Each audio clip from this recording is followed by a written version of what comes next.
Our families have been targeted specifically by our government, by various organizations, um, by political opponents.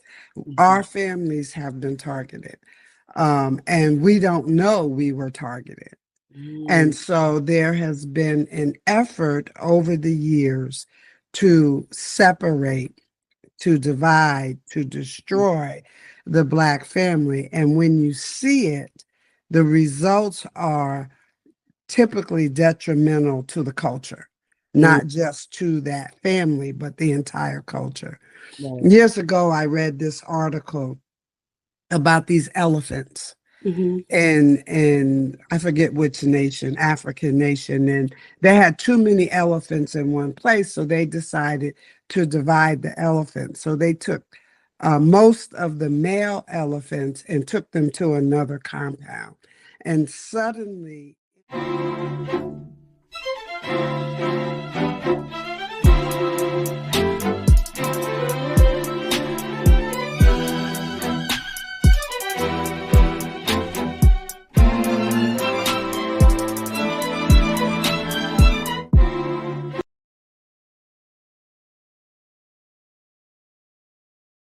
Welcome to the Janelle King Show. I am Janelle King, and this is Extra 106.3. And this is where we discuss kitchen table topics that are typically banned for family gatherings, but are absolutely necessary in order to have a strong republic. And today's table topic is the breakdown of the Black family and why it matters to all of us. So if you're listening and you're not a part of the Black community, do not change that dial, because this conversation is one that we all should hear. Considering the fact that in the 60s, 25% of Black babies were born to single Black women. 25%. Fast forward to today, and we're at a staggering 70%. We have to talk about this. We've got to talk about it. And there is a way that all of this impacts all of us, that it impacts the entire American nation when you have a community of people who are drifting into a certain direction. Now, I do feel like we're drifting back. However, that is why this conversation is very, very necessary. And we're going to have that conversation with Ms. Catherine Davis, who is the founder of the Restoration Project. She's a friend to the show, so we'll definitely hear that. But first, I want to hit a few hot topics of just, a little bit, just to see where you are and just kind of let you know what's going on, the things that I've been tracking, what I've been watching. Let's start with this. President-elect Donald Trump announced the creation of the External Revenue Service to collect tariffs and revenue from foreign sources. Trump stated that the new service will begin on January 20th of 2025, emphasizing that foreign entities making money from trade will finally pay their fair share. Trump's announcement aligns with his campaign promise for an America First trade policy, which includes imposing tariffs on imports. Love this, love this, love this. I'm hoping that the introduction of the ERS means that the IRS will be leaving. So maybe maybe the taxes on us are going to reduce a little bit because we're taxing others. Moving on. Biden gave his farewell speech. He gave his farewell speech on the evening of January 15th.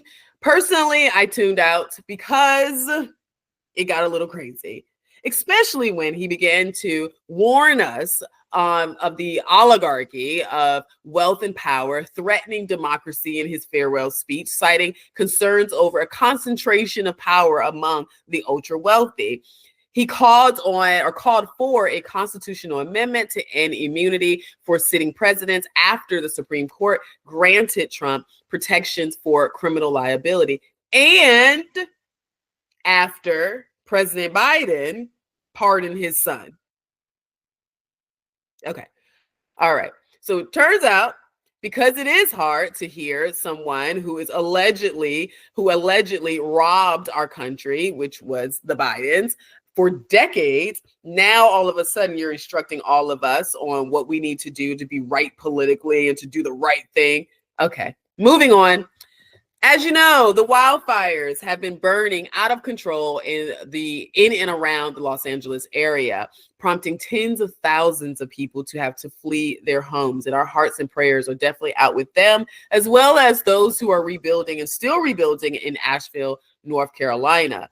The Los Angeles Fire Department is less staffed than almost any other major city. Experts have said that no fire department would have been able to take on a combination of factors that resulted in the blaze. However, many believe that if they were adequately funded and if there was less of an emphasis on environmental issues or environmental causes and more of an investment of those high taxes that are collected in California and putting those towards services that benefits the people who live in Los Angeles, then we probably would have seen something different.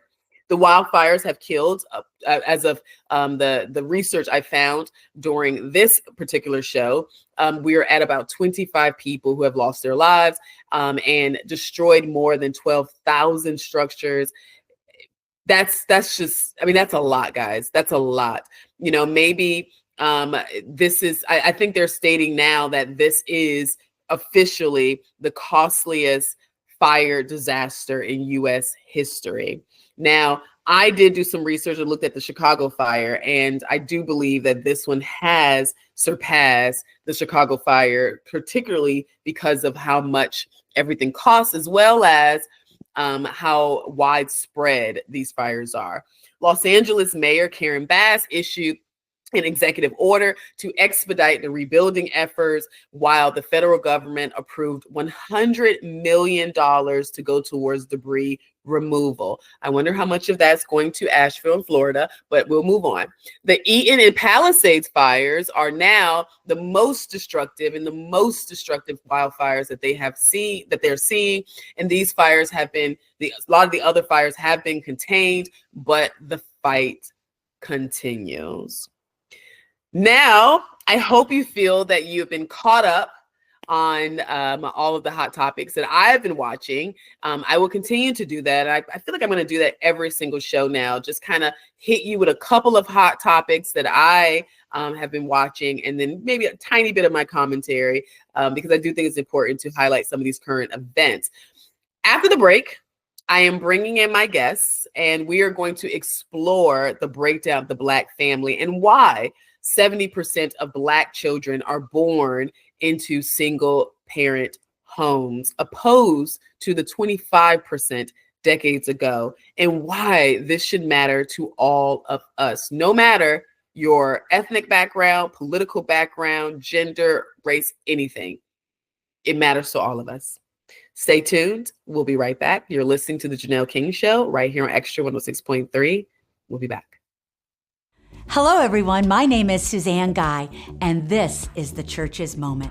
There is an incredible opportunity to start a distinct pro-life ministry at your church. We started one at our church about 5 years ago, and the fruit has been tangibly beautiful.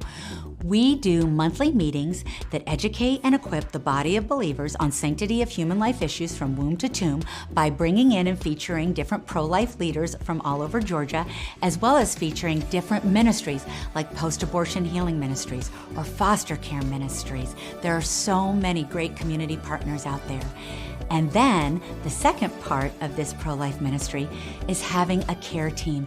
This is an opportunity to show moms in crisis, moms in unplanned, unwanted, or crisis pregnancies, that the church is the place to run to, that the church is a safe haven and a place to go for tangible help, real hope, true compassion, friendship, and discipleship, and yes, an opportunity to share the gospel in both word and deed. Brothers and sisters in Christ, will you consider starting a distinct pro-life ministry at your church? It's so easy. Please contact me today to find out how simple this is.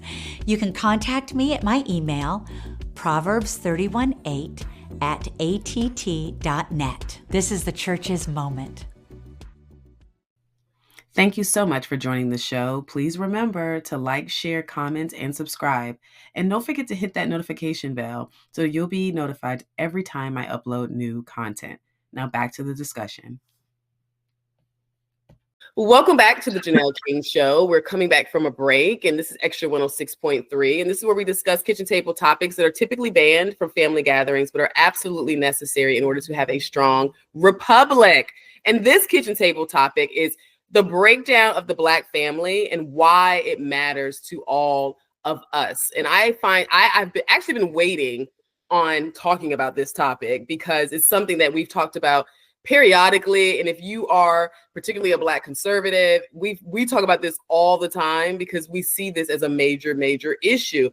So we're exploring the historical evolution of the Black family in America because it has certainly gone through an evolution. And this topic is literally a effect of long-term decisions. So when we're talking about the breakdown of the Black family, we know it's an effect of long-term decisions. And the structure of the Black family has been significantly influenced by various historical factors. Some say it's because of slavery, others say it's because of cultural priorities, and then some people debate other issues.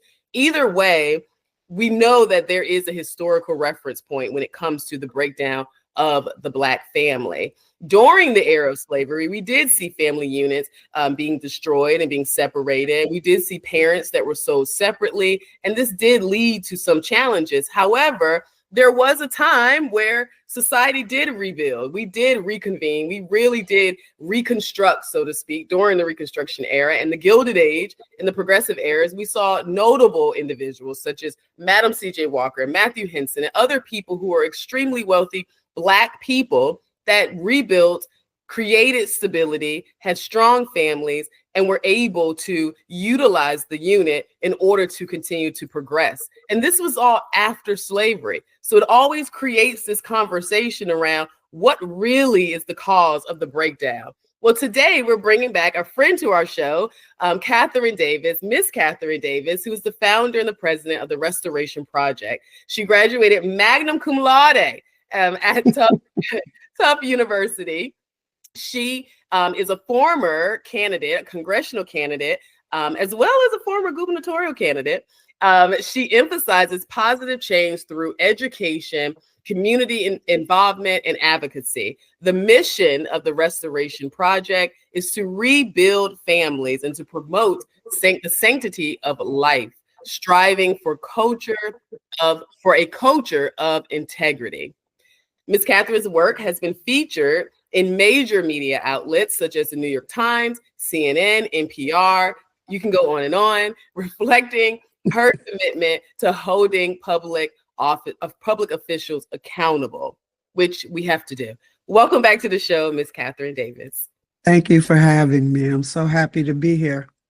Well, I'm certainly happy to have you. I'm so excited to have this conversation with you. And I want to start by saying last time we talked about abortion. That was our kitchen table topic. And you did such a great job. And I'm still hearing comments about that actual interview. And so if you haven't seen that one, please go back and watch that one. But today we're discussing the breakdown of the Black family. So the first question I have is, why should all of us be concerned about this topic? You know, I'm going to frame this differently. Okay. I tell you guys, my brain is a strange place to be, so I'm inviting you in. This is why I love it. Let's go. But I have a pastor, and he used to always say, if the white community sneezed, the Black community got the cold, right? Mm-hmm. So when you look at the Black family dynamic, it is a picture for every culture of what happens when political influences are allowed to enter in and have their way, so to speak. Our families have been targeted specifically by our government, by various organizations, by political opponents. Our families have been targeted, and we don't know we were targeted. And so there has been an effort over the years to separate, to divide, to destroy the Black family. And when you see it, the results are typically detrimental to the culture. not just to that family, but the entire culture. Right. Years ago, I read this article about these elephants and I forget which nation, African nation, and they had too many elephants in one place, so they decided to divide the elephants. So they took most of the male elephants and took them to another compound. And suddenly, in the former compound, they started having all of these deaths of endangered animals, the white rhinoceros and all these animals that finding them dead. So they thought it was poachers coming in. So they put cameras up to try to catch the poachers. But what they saw was the young elephant, male elephants, were running rampant. And they were the ones who were doing the killing in the community. So they knew that they needed to bring those male daddy elephants back. And so they had to figure out a way to get them back into the compound. And when they did, the rampant destruction stopped because the dads were there to teach the young bull elephants, no, this is not behavior. That same principle is the principle today. The government sent in the 60s 100,000 social workers into the Black community to deal with the two prouds. The two prouds were Black dads who said, we don't need government cheese. We don't need government assistance. We can take care of our families. And those social workers swept in to get those dads to conform to what they were promoting at that time. So back then, about 75% of our families were two-parent headed families. Today, 72% of our families are female headed because the dads are not there. And the destruction is evident everywhere we look. Our young boys and girls, men and women, don't know how to appropriately comport themselves because they weren't raised in that kind of environment. Yeah, and you do need both of your parents. So I want to talk Yes. about that data point. So let's go back to where we were. When would you say the Black family was the most intact? Prior to, I think it was 1962. Wow. So during the civil rights movement and that time We, frame, we were yes, strong as a family, as family. yes, yes. We had two parents Mhm. in the home, teaching and managing family business. So it wasn't just mom, it was mom and dad. And that was the paradigm, not Right. the just mom. I love that. I like when you said teaching family business because Yes. it's funny now that, I have my stepson and he's older and like my Kelvin and I understand what family business is now, right? Like what those Yeah. conversations are and how Yeah. to function and how to move out here and things of that nature. Yeah. But so back then, what do you think was, I know we talk about, welfare came in and it pulled the father out of the home. Would you say that that was the breakdown? That's the one we hear all the time, but what would you say started the breakdown back then? No, it was more than just the welfare dynamic. Because with the dads in the home, they had jobs. And mom may have had job, but mom and dad had a family dynamic of we're going to do this together. So it was more than just the introduction of welfare into the community. And I mean, that proves out even today. If you look at our family dynamic today, most of us are not in poverty.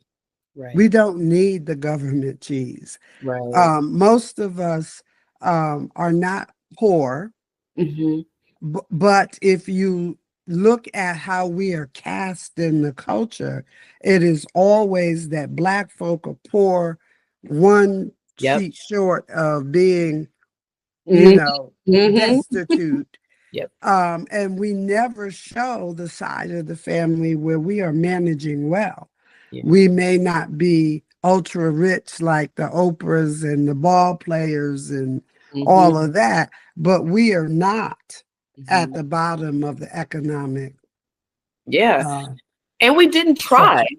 We didn't Right, try to be that either. right. Like when I look back, and it's so funny, I'm watching this series on the Gilded Age. And what I love about it is that when it talks about the Black success at that time, a lot of it was around being a pharmacist or owning the pharmacist. The pharmacy. They were doctors, lawyers. They were doing stuff in the community. And those are things that we're not pushing our kids towards today. Correct. You know, Correct. pushing them in the We're direction. not doing what our ancestors did. Right. Um, you look at the culture. I just read an article not too long ago about I think it was called Seneca Village, Mhm. and it was in the middle of Central Park, Mhm. founded by a Black man. Mhm. Very successful community, very successful integrated community, actually. And New York decided they wanted Central Park to be the park. So they, by eminent domain, took these people's properties from them. But in that village, they had doctors, they had lawyers, they had educators, they had whatever they needed, mechanics, um, hairstylists, everything they needed to make their community thrive. It was the same thing in Tulsa, Oklahoma. Mhm. Raleigh, North Carolina, Richmond, Virginia. They all had these communities that were Mhm. self-sustaining Black communities. So if we did have poverty someplace, Mhm. those young people could see where they could get to Right. because they saw the store owner, they saw the barber, they saw the teacher, Right. And right? it's realistic and obtainable. And obtainable within arm's reach, right? Right. Right. So we need to bring that sense of community back Mhm. if we are going to really talk about restoring the family. We have to really take a hard stop and look at what is destroying the Black community today. As you said before, we talked about the abortion industry, Mhm. but there's so much more fallout Yeah. from that industry that has impacted our families, impacted our children, impacted the regard we have for one another because we no longer look out for one another. Yeah. We're all divided. Trust. All yeah, yeah. We're We don't everywhere but together. right. Thank you so much for joining the show. Please remember to like, share, comment, and subscribe. And don't forget to hit that notification bell so you'll be notified every time I upload new content. Now back to the discussion. So let me ask you this. So let's talk about this impact of slavery on the Black family. How do you feel slavery is impacting the Black family, even from the 60s up until today?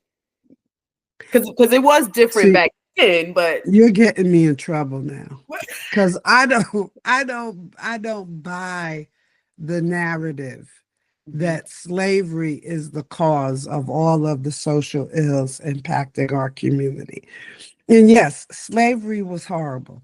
Any Mhm. slavery, whether we're talking about in the United States or any other nation, anytime you can hold someone captive Right. uh, without freedom to Mhm. go and do and be, Mhm. that's a horrible thing. Yeah. But when slavery ended, look at what happened during the Reconstruction period.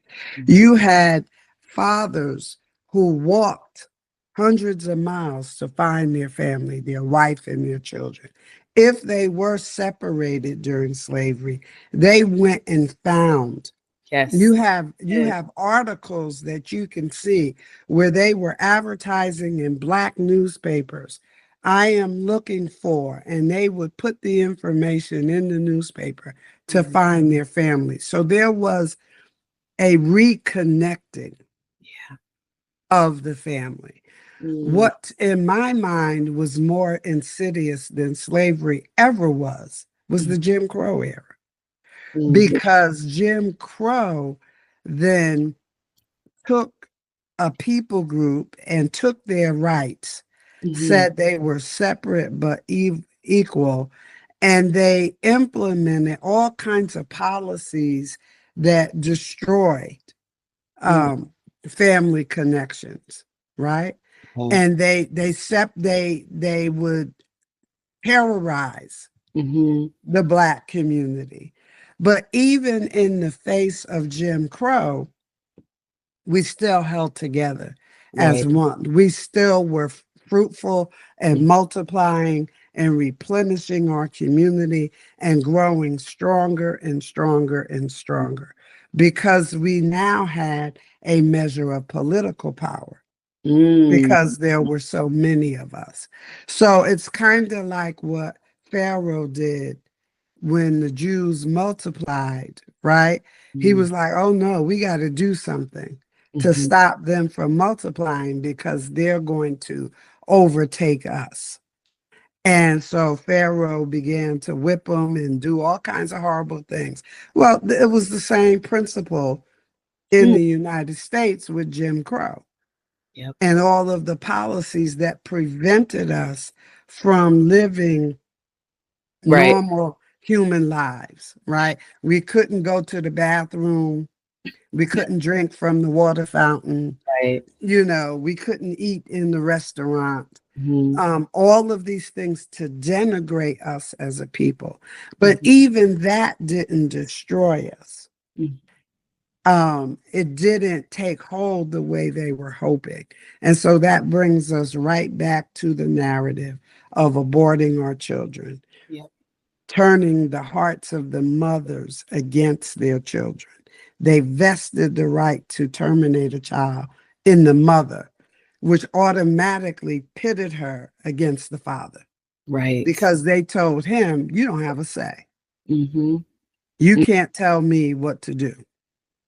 Right? So that wedge of division began this great decline that we see today. You made me think about something. You actually connected some dots for me because I was thinking about the Jim Crow era and I said to myself, I can't figure out why any business person would want some type of policy that splits their patrons in half, basically, and says, you can serve these people like this, but you got to serve these people like this. And I just couldn't understand. And I understand hatred and all that stuff, but today there are people that got hate in their heart, but they still will do business, right, with Black people because they want the money. So, but when you were talking, what I heard was the progression. Black people were growing. We were growing too fast. We went from not being able to read to opening up universities in a very short period of time. In a short period of time. We also went from a small number. If you go back, Henry Louis Gates has done this whole thing about the 388,000 slaves that got dropped off in America. When we think about slavery, we think that millions came to America. It was less than 400,000 that actually came to America. The rest of the slaves were taken to the Caribbean, England, those nations, right? But by the end of slavery, from 388,000, we were 4 million strong. Okay. From the end of slavery till 1940, there was an article in a digest that I read of the first Black professor from the University of Illinois, when they were pushing birth control. He wrote this article saying, we don't need birth control in the Black community. We have the greatest fertility of any group. Just look at where we came from. He tracked it that by 1940, we were 12 million strong. Right? So we were growing as a population. We were having our children. We were gaining political power. Right. So that by the 1960s civil rights movement, you truly did have a block of voters, potential voters, that could sway an election in one direction or another, right? We don't have that today because there has been this methodical whittling away of our community, starting with abortion, but now it has spilled over into this horrific Black on Black crime. We have every disease that heart disease, cancer, diabetes, high blood diabetes, pressure, high high blood cholesterol, pressure. We got, right. So when you start adding all of that together, then we are decreasing not only in our families, but in our numbers. So that today, I chuckled in November about the Black vote, right? Because we don't have the numbers like that anymore.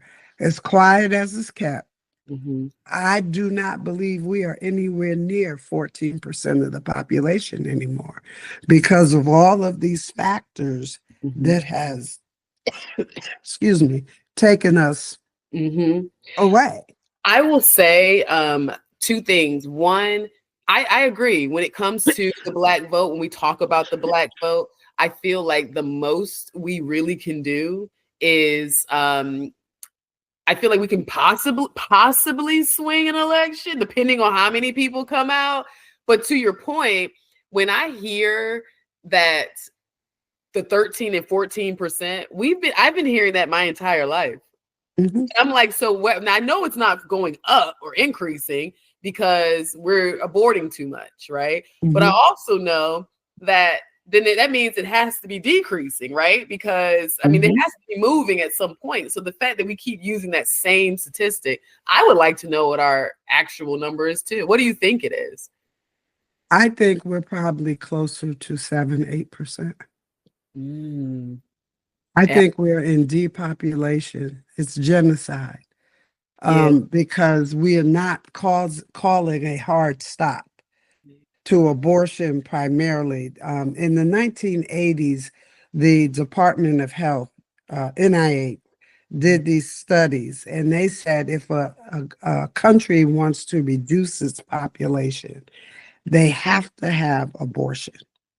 Can't do it without abortion, right? Today, the number one thing still being pushed in the Black community is abortion as a right. So we are no longer having babies. You go to church, you're not seeing little babies. You're seeing older people and middle-aged people maybe, but you're not seeing all the little kitties running around making noise and throwing stuff, right? Because we are not birthing children the way we used to. Our average family size used to be like 7 or 8. Back in the 30s and the 20s, it was more like 13, 14, because we valued our children as the blessings that God said they were. So having large families was a norm. Today, we are at 1.4 children for every woman of childbearing age. That is not reproduction. That is not growth. No, not at all. Not at all. And an unspoken thing that I also believe happened is I personally believe that when IVF came on the scene, something happened in order to cause so many women to have to use it. The number of women my age, I would say between 30 and 40, who are being told that they have no other option but IVF, it's startling to me. It is startling. So something did happen. Okay. It was called birth control. So many young women have been even put on birth control and told that it's going to help clear up your skin or has all these benefits, which is a lie. Birth control has interrupted the natural reproductive system. What it does is it shuts down your reproductive system so that you don't get pregnant. Well, when you decide you want to get pregnant, then your body has been taking this drug for so long, it doesn't know how to kickstart itself back into the reproductive cycle as God designed for it to be. Right. And most women don't know that. They don't know that long-term use of contraception has this effect on your body, even on your likes and dislikes as it relates to being attracted to a man, right? Because it makes you adjust your norms. There are a lot of videos that you can get that go into it. I don't have the I would love to talk about that more at some point, because it is something that I'm fascinated about, and I want to know. We're going to take a quick break. And then once we return, we're going to finish this conversation with Ms. Catherine Davis. You're listening to the Janelle King Show right here on Extra 106.3. We'll be right back. Welcome back to the Janelle King Show right here on Extra 106.3. And today you are listening to a conversation with Ms. Catherine Davis. Her bio is in the description, so don't worry about that. And if you missed the first half of the show, you've already heard how you can hear it and watch it later. So let's get back into this conversation. So Thomas Sowell, someone who we all kind of revere, he is the great economist that said that he found when he was doing research. Now, he wasn't doing research specifically on Black people or the Black community, but he was doing research on disparities in communities, period. And he found that there's 3 things that create disparities in communities, and it's repeated patterns of problematic behavior, cultural priorities that are not aligned with what can actually, help you to succeed, and then the lack of family stability. So he was saying, if you can align those 3 things, you pretty much are on your way to success. First, would you agree? And then secondly, what do you think is the major issue outside of abortion that's plaguing our families today? I do think that his 3 ideas, data points, that's absolutely accurate. And because, the slow fade into where we family dynamic today, it wasn't like people were sitting home and saying, how am I going to destroy my family or not take care of my family or, whatever. It was this slow fade with the politics and the culture. As the culture became more and more liberal and moved away from biblical principles, you began to see the fruit of that. So now you didn't have children going to church and learning the 10 Commandments. They can't go to school and read their Bibles or pray. Some of the cultural dynamics that held the family together have been slowly erased over time. And today it's an outright assault against Christianity. You can't be Christian and live peacefully in the culture because you want to tell me what to do. That's the slow progression. And that is what I think has hurt the family the most, is we removed the ancient boundaries, so to speak, that kept our families together, that kept us working in unity as opposed to divisiveness. So now everything you hear is about dividing. Everybody's racist. Black racist, white racist, pink racist. Everybody's a racist, right? There's no conversation about us coming together. And if we dare to mention Jesus Christ in the culture, it's a slam dunk. We get body slammed up one side and down the other because they don't want those principles. Now, who is the they? I don't know. The powers that be, the political forces that introduce these ideas in the culture. Right. Like those who benefit from the chaos, right? From the From the chaos. Right. disruption. And it's interesting because to your point, I can sit down and have a conversation, particularly with a Black woman, we can talk about her stones, and we can talk about, Orisha and Yoruba and all this stuff that Beyonce's doing. We can talk about all these things. But when you say, no, you know what? I'm turning away from all of that. I don't want any of that. I just want Jesus. It's a problem. It's a problem. What about when you didn't say that when you were wearing that stone or when you were reading those horoscopes, you know what I mean? But when you reject all of that and want only Jesus, it's a problem. So that is something that you have to explore. So where do you stand on systematic racism or barriers, systemic racism or systemic barriers? Do you think they exist? I think we do have systemic racism in America, and we need look no further than Planned Parenthood, who told us that they are systemically racist, white supremacist organization that has harmed Black women. Their words, not mine. Wow. But what we call racism today is not racism. Right. It's not. First of all, as my friend Alveda King says all the time, there's only one race, the human race, and that's the absolute truth. But the things that we feel are discriminatory today are not the racism that Black people experienced back when John Lewis got clocked on the head on the Pettus Bridge. Right? It was very open. You could not go into that restaurant. You could not drink from that water fountain. You could not use that bathroom. One of the most evil things I have ever seen in my life, which is why I do not go down there to this day, is in the Martin Luther King Museum thing down there. And you're walking in the steps of the civil rights people, right? Leaders. And there is a sign that says niggas eat in the rear.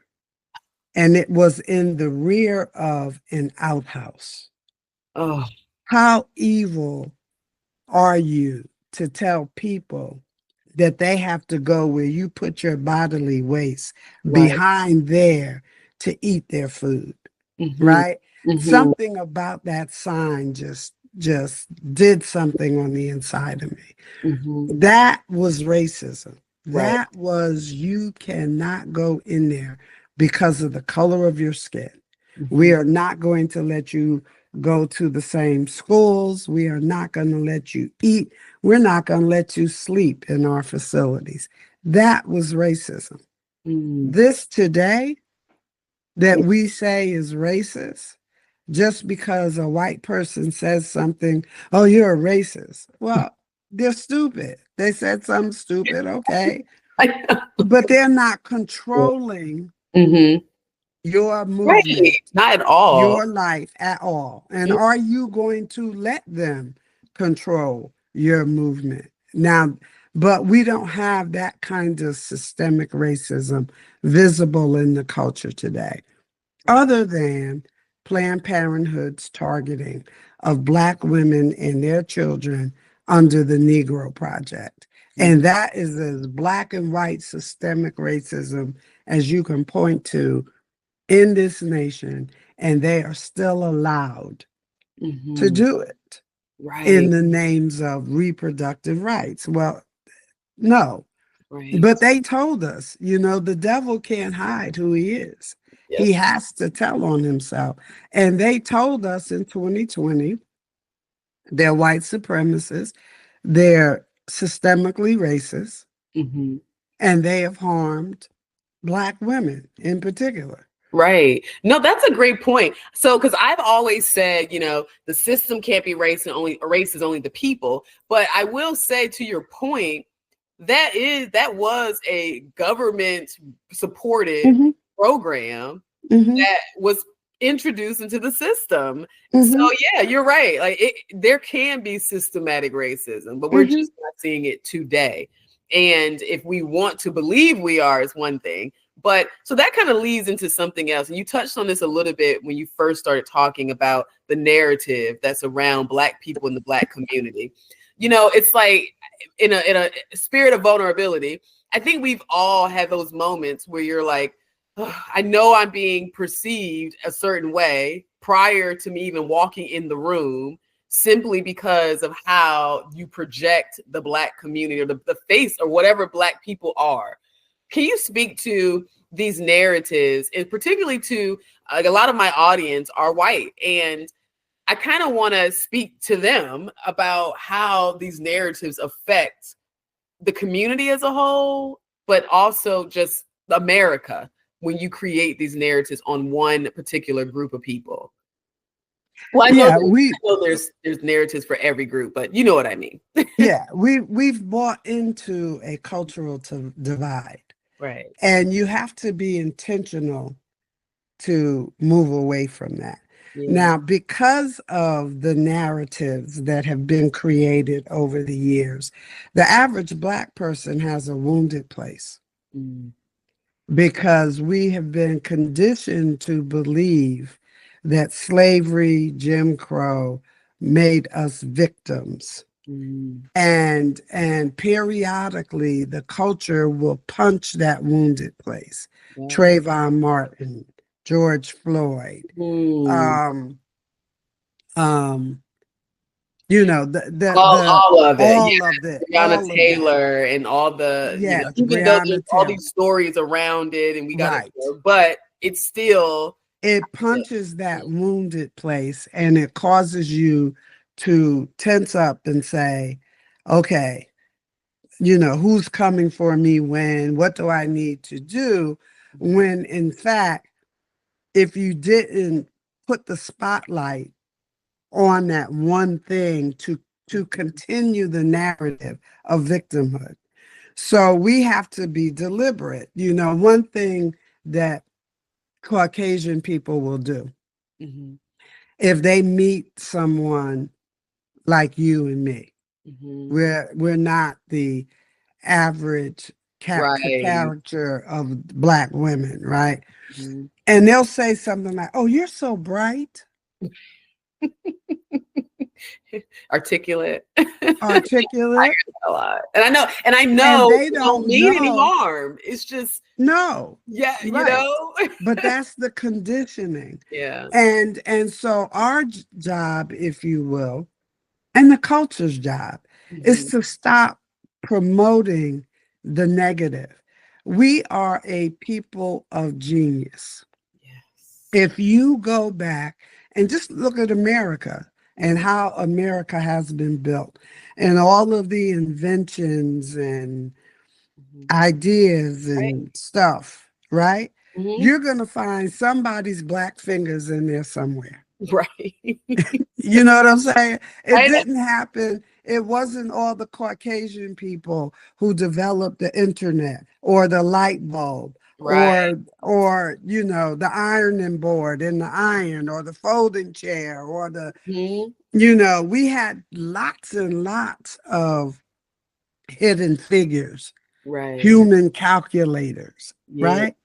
We had, even today, I have a friend who worked for the Department of Defense. She retired recently.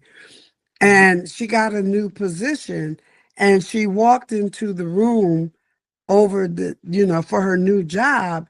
And it was a room full of Black men who were like the hidden figures, right? They were the ones calculating all of the stuff for defense and arms and, you know, all of the stuff.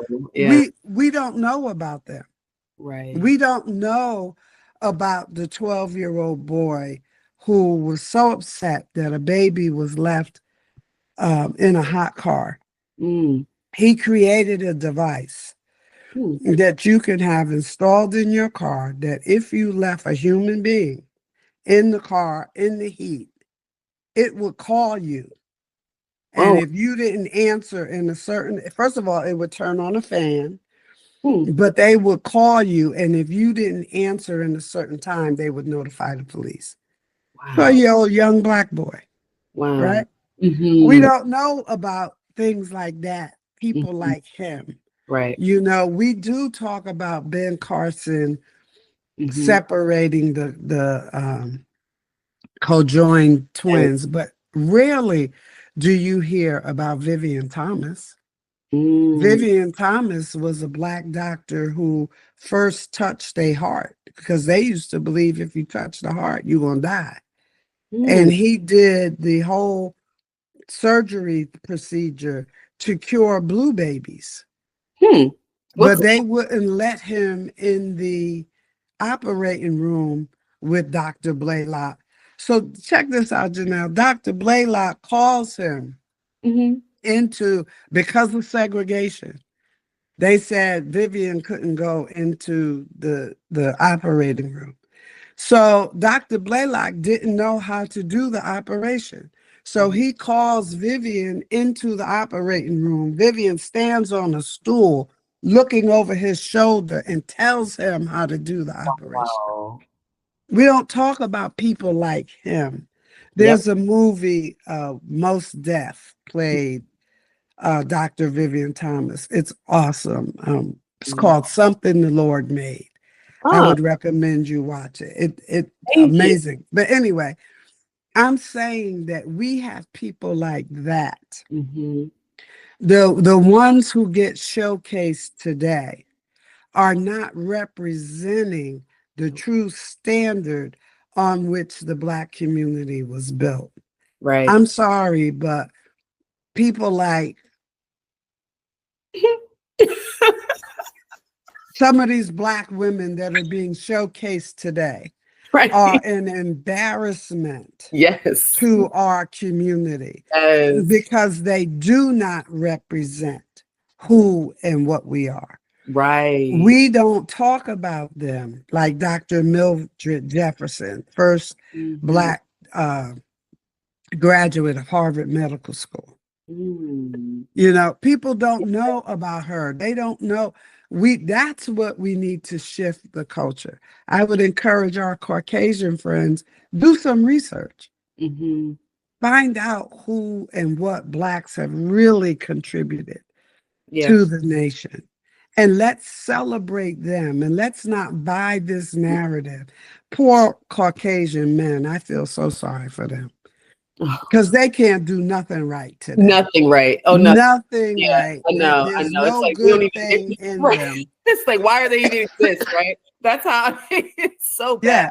To your point, I So, heard something that I thought was interesting because a lot of these narratives, a lot of the promotion of athletes, the promotion of these entertainers is because of us. Can you imagine if BET, instead of them dedicating it to just entertainment, they dedicated it to highlighting these individuals, to showing right, these type of movies, right. what that would do to our community and our culture? And why In are our we culture. not advocating for that? Why are we not Who, demanding that Black who, entertainment represent the whole Blackness? who owns BET?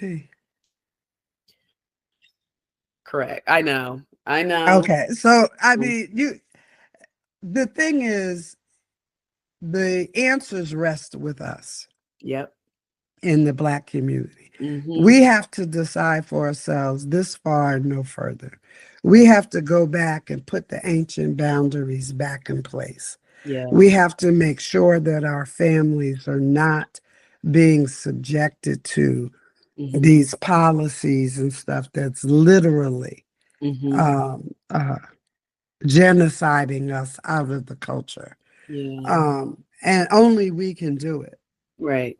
Right. And so, So yeah, so let's talk about the restoration project, because like I mean, I'm not to put it all on you, but because it needs to be a collective effort. But talk to me about the restoration project. What is it? Where did it come from? And what are you planning to do?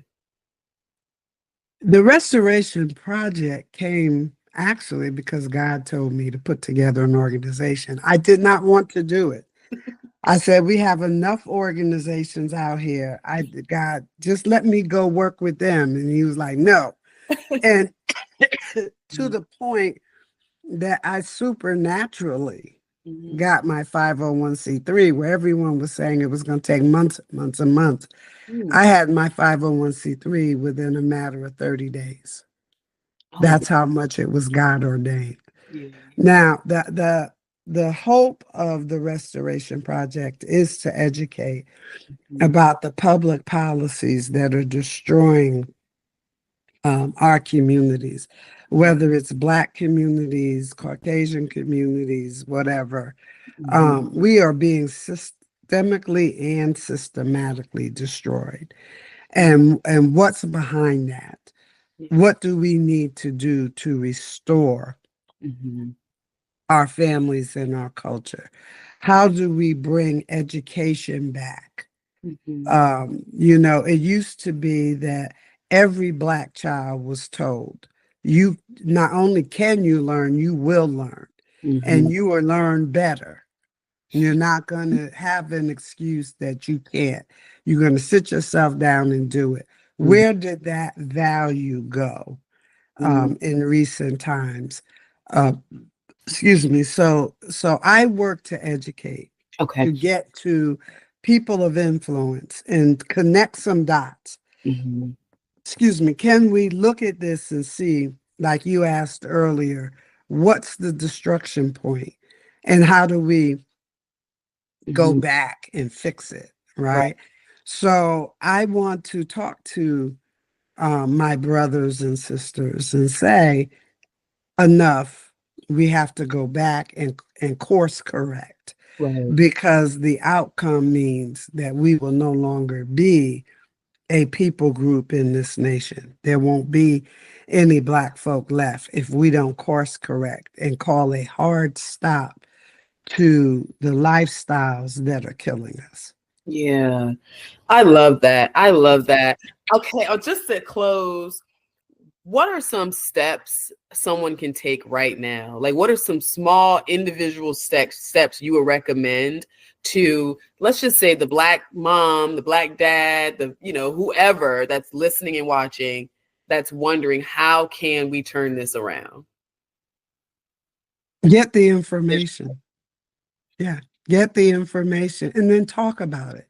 Let's not be afraid to confront those policies and procedures that we know are detrimental in our community. Let's not be afraid to engage the culture. I have 2 children and I raise them.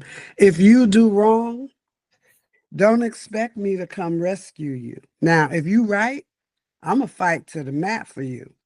And my daughter can tell you stories of, if they had to call me to come to schools, the teachers would shake because I was going to defend my daughter, right? And my daughter knew that.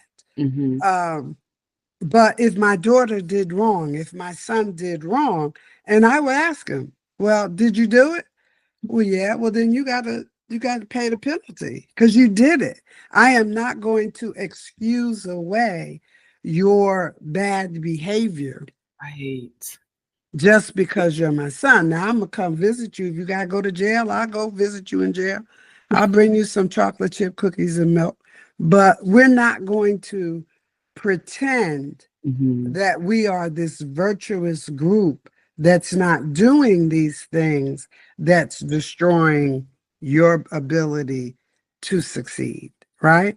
That's what we have to do. So we have to start somewhere, have the conversation. I love that. So what I heard was, start by taking accountability. Yes. In your unique situation. Thank you so much for joining the show. Please remember to like, share, comment, and subscribe. And don't forget to hit that notification bell so you'll be notified every time I upload new content. Now back to the discussion. Start in your home, Start in your home. Because to your point, I feel as though we see so many instances where accountability is the goal. Like, we need to just take accountability and not defend bad behavior. It's unfortunate. My brother works with young boys and he's like, Janelle, I got 2 that may be looking at life like a life in prison at 16 years old because Yeah. of parents not holding them accountable when they were younger, making excuses, doing the opposite, going to school, yelling at teachers when their kid is clearly wrong. All of that Exactly. stuff. Exactly. And those parents weren't held accountable.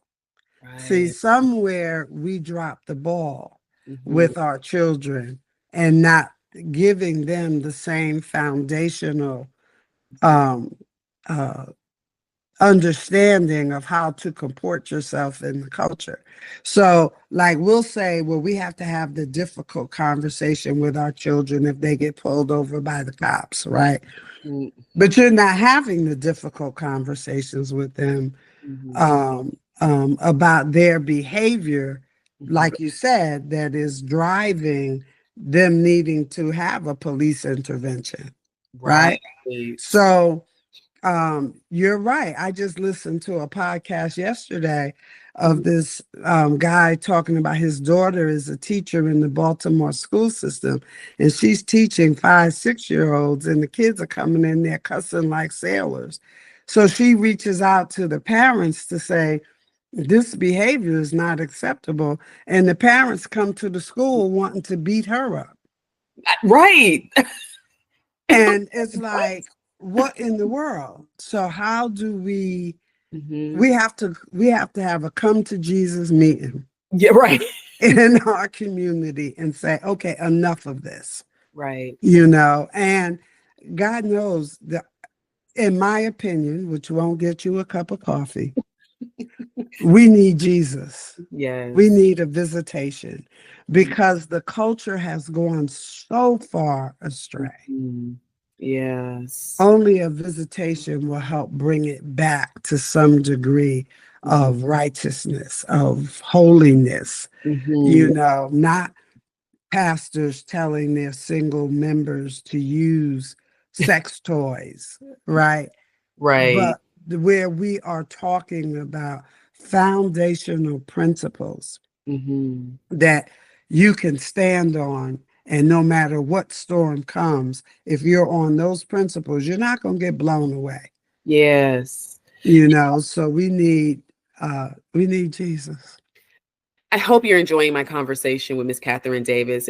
I want to continue to encourage you to force and enforce accountability in your homes, making sure that we stand strong. If you are someone who is not a part of the Black community, I encourage you to understand the other aspects of our community and not just what the culture is telling you. And to those who are involved in the culture, those who are pushing for entertainers and athletes to be the focal point of what our Black boys and girls should be focusing on, let's stop it. Let's push them towards more attainable goals, right? Because we all know that it's extremely difficult to get into the NBA or the NFL. It's extremely difficult to become a Jay-Z or a Beyonce. But what is not extremely difficult is becoming a doctor. It's not difficult to become a business owner. It's not difficult to become someone who is leading in your community. So I am encouraging you to look at other facets of our community, to look at other things that has caused our community to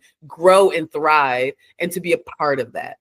Until next time, stay unafraid, stay unapologetic, and never stop seeking the truth. See you next week.